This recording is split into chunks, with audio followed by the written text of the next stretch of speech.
اعوذ باللہ من الشیطان الرجیم بسم اللہ الرحمن الرحیم۔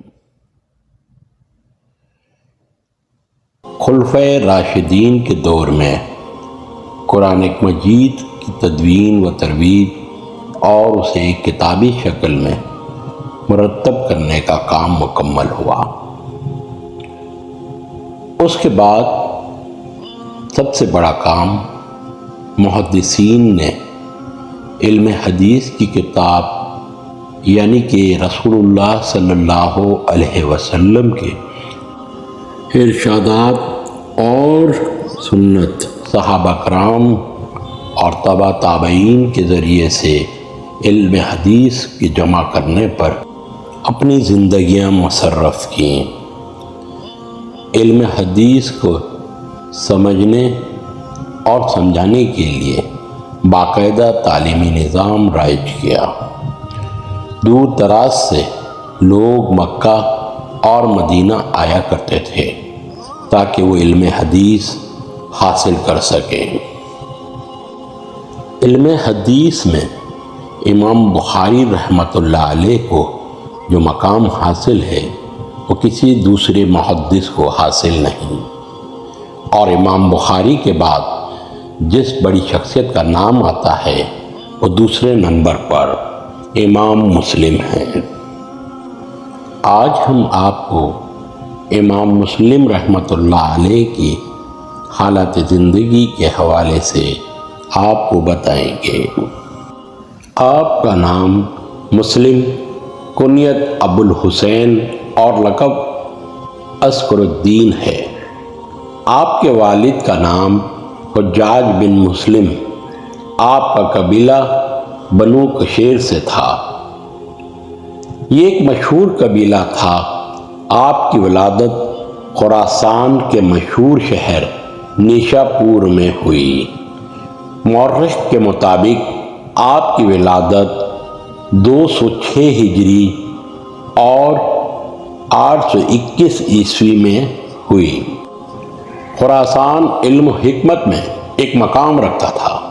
دنیا بھر سے مسلمان یہاں قابل اساتذہ سے ملنے اور علم حدیث حاصل کرنے آتے تھے۔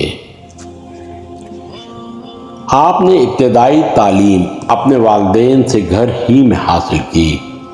آپ کی زندگی تقویٰ اور خدا ترسی پر گزری۔ اللہ نے آپ کو قوی حافظہ عطا فرمایا۔ آپ نے 18 سال کی عمر میں علم حدیث کی تحصیل کا آغاز کیا۔ اس دور میں نیشا پور کو بھی علمی سرگرمیوں میں خاصی حیثیت حاصل تھی۔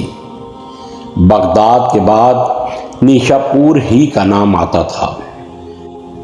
نیشا پور میں 2 بڑے ائمہ حدیث حضرت محمد بن یحییٰ ذہنی نیشا پوری اور حضرت یحییٰ بن یحییٰ نیشا پوری موجود تھے۔ ان کے تلامذہ میں امام بخاری جیسے عظیم محدث بھی شامل تھے۔ امام مسلم نے علم حدیث کے لیے دور دراز کے علاقوں و ملکوں کا سفر کیا، جو کہ گھوڑوں، اونٹوں اور پیدل کیا۔ آپ رائے، عراق، حجاز، یمن اور شام تشریف لے گئے۔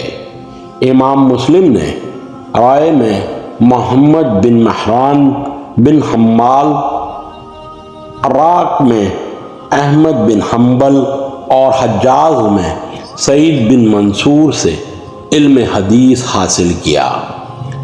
امام مسلم نے متعدد بار عراق کا سفر کیا اور وہاں آپ نے یحییٰ بن سعید اور محمد بن مخلد سے علم حدیث سے استفادہ کیا۔ احمد بن سلمہ رحمۃ اللہ علیہ کے ساتھ بصرہ اور بلخ بھی تشریف لے گئے۔ آپ کے دیگر اساتذہ میں حضرت اسماعیل بن ابی اویس، عون بن سلام رحمۃ اللہ علیہ، شلیبہ بن فروغ اور امام بخاری شامل ہیں۔ آپ کے ہم عصر محدثین نے بھی آپ سے حدیثیں روایت کی ہیں۔ امام مسلم حق بات کہنے میں کسی بھی بڑے سے بڑے نقصان کو بھی خاطر میں نہیں لاتے تھے۔ آپ نیشا پور کے قابل استاد امام زحلی کی مجلس درس میں بھی شرکت کیا کرتے تھے اور آپ کے علم سے استفادہ اٹھاتے تھے۔ کچھ عرصے بعد امام بخاری بھی نیشا پور تشریف لائے۔ امام مسلم امام بخاری کے بھی حلقہ درس میں شریک ہونے لگے۔ امام زحلی کا امام بخاری سے ایک مسئلے پر علمی نوعیت کا ایک اختلاف ہو گیا تھا، جس پر امام مسلم اس مسئلے پر امام بخاری کے حامی تھے۔ ایک دفعہ امام زحلی رحمۃ اللہ علیہ نے اپنی مجلس میں اعلان کر دیا کہ جو شخص مذکورہ مسئلے پر ان کی رائے سے متفق نہیں ہے وہ ان کی مجلس میں نہ آئے۔ یہ سن کر امام مسلم مجلس سے اٹھے اور گھر چلے آئے۔ آپ نے جو علم حدیث کا امام زحلی سے استفادہ کیا وہ ہزاروں اوراق پر مشتمل تھا۔ آپ نے یہ کاغذات جمع کیے اور اونٹوں پر لدوا کر امام زحلی کی خدمت میں بھیج دیے۔ اس انداز سے امام مسلم کی بے باکی اور دیانت اور خودداری بھی نظر آتی ہے۔ امام مسلم نے امام بخاری کے لیے جس مسئلے پر علمی اختلاف اپنے استاد سے کر کے ناراضگی لی، اسی ایک علمی مسئلے پر امام بخاری رحمۃ اللہ علیہ سے بھی علمی اختلاف کیا، جس پر امام مسلم حق گوئی کے اظہار میں پیچھے نہیں ہٹتے تھے۔ ایک بار امام مسلم نے امام بخاری رحمۃ اللہ علیہ کے علم حدیث کے درس سے متاثر ہو کر کہا کہ اے علم حدیث کے امیر المومنین، مجھے اجازت دیجیے کہ میں آپ کی قدم بوسی کر لوں۔ امام مسلم کا ذریعہ معاش کپڑوں کی تجارت کرنا تھا۔ آپ نے 20 سے زائد کتابیں تصنیف و تالیف فرمائیں، لیکن سب سے زیادہ شہرت و عالمگیر مقبولیت جو حاصل کرنے والی کتاب تھی وہ علم حدیث کی کتاب تھی، جسے صحیح مسلم کہا جاتا ہے۔ علم حدیث کی پہلی معتبر کتابوں میں جو کتابیں ہیں انہیں صحیح ستہ کہتے ہیں۔ پہلے درجے پر امام بخاری رحمۃ اللہ علیہ کی کتاب صحیح بخاری ہے، اور دوسرے درجے پر امام مسلم بن حجاج کی کتاب صحیح مسلم ہے۔ جب صحیح بخاری اور صحیح مسلم کا ذکر ایک ساتھ آ جائے تو انہیں صحیحاً کہا جاتا ہے۔ امام مسلم نے 15 سال کی شب و روز انتک محنت سے رمضان 257 ہجری بمطابق جولائی 871 عیسوی میں صحیح مسلم کی ترتیب کا کام مکمل کیا۔ اس درس میں آپ نے 3 لاکھ حدیثیں تک تحقیق فرمائی اور دور دراز کے شہروں اور ملکوں کا سفر کیا۔ 3 لاکھ حدیث کا مجموعہ لے کر اس وقت کے امام اور محدث حافظ ابو زہرہ کی خدمت میں لے گئے، اور جن جن روایت کی صحت پر انہوں نے اعتراض فرمایا تو امام مسلم نے ان احادیث کو اپنے مجموعے سے علیحدہ کر دیا۔ امام مسلم کی کتاب صحیح مسلم 12,000 احادیث پر مشتمل ہے۔ اس میں اہم 8,000 حدیثیں اس میں مقرر بیان کی گئی ہیں، جبکہ 4,000 حدیث غیر مقرر ہیں۔ امام مسلم نے براہ راست شیوخ سے حدیثیں سماعت فرمائی تھیں۔ امام مسلم فرماتے ہیں، میں نے جو کانوں سے 3 لاکھ حدیثیں سنی، جن میں سے یہ مجموعہ مرتب کیا اور پھر ان حدیثوں کو مجموعے میں شامل کیا، جن پر شیوخ کی صحت اور شیوخ وقت کے متفق تھے، آپ فرماتے تھے کہ میں اس حدیث کو اس مجموعے میں شامل نہیں کیا۔ جس کو میں صحیح سمجھتا تھا، بلکہ ان حدیثوں کو شامل کیا جن پر شیوخ وقت کا اتفاق تھا۔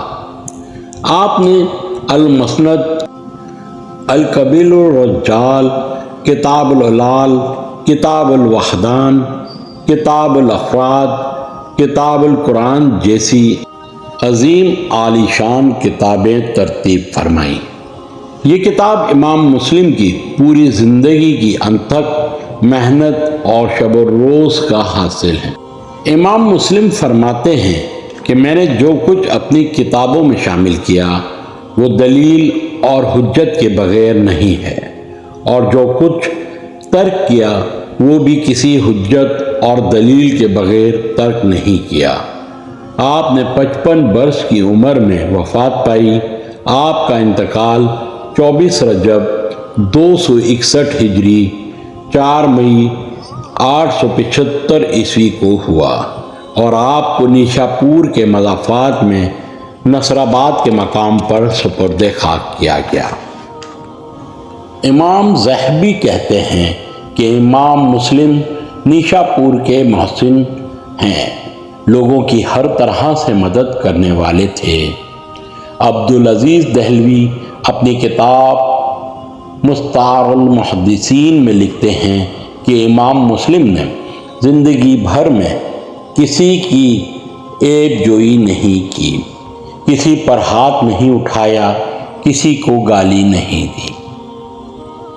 تمام اساتذہ میں امام بخاری سب سے اہم رہے۔ امام بخاری خراسان جب آئے اور واپس لوٹنے تک جتنا عرصہ رہے، امام مسلم ان کی ہر مجلس میں شریک ہوتے اور علم حدیث حاصل کرتے۔ امام مسلم کا ذریعہ معاش کپڑوں کی تجارت تھا۔ آپ لوگوں کی مدد کیا کرتے تھے، صدقہ دیا کرتے تھے۔ اللہ امام مسلم پر رحمت عطا فرمائے اور ان کے درجات بلند فرمائے۔ مسلمانوں کے لیے علم حدیث کے حوالے سے جو انہوں نے کام کیا وہ پوری دنیا میں ہمیشہ یاد رکھا جائے گا، اور ان کے اس کام کو عزت کی نگاہ سے دیکھا جاتا ہے۔ السلام علیکم ورحمۃ اللہ وبرکاتہ۔ اللہ رب العزت سے دعا ہے کہ قرآن اور حدیث پر چلتے ہوئے فرقہ واریت کی لعنت سے باہر نکلنے کی توفیق عطا فرمائے، آمین یا رب العالمین۔ السلام علیکم ورحمۃ اللہ وبرکاتہ۔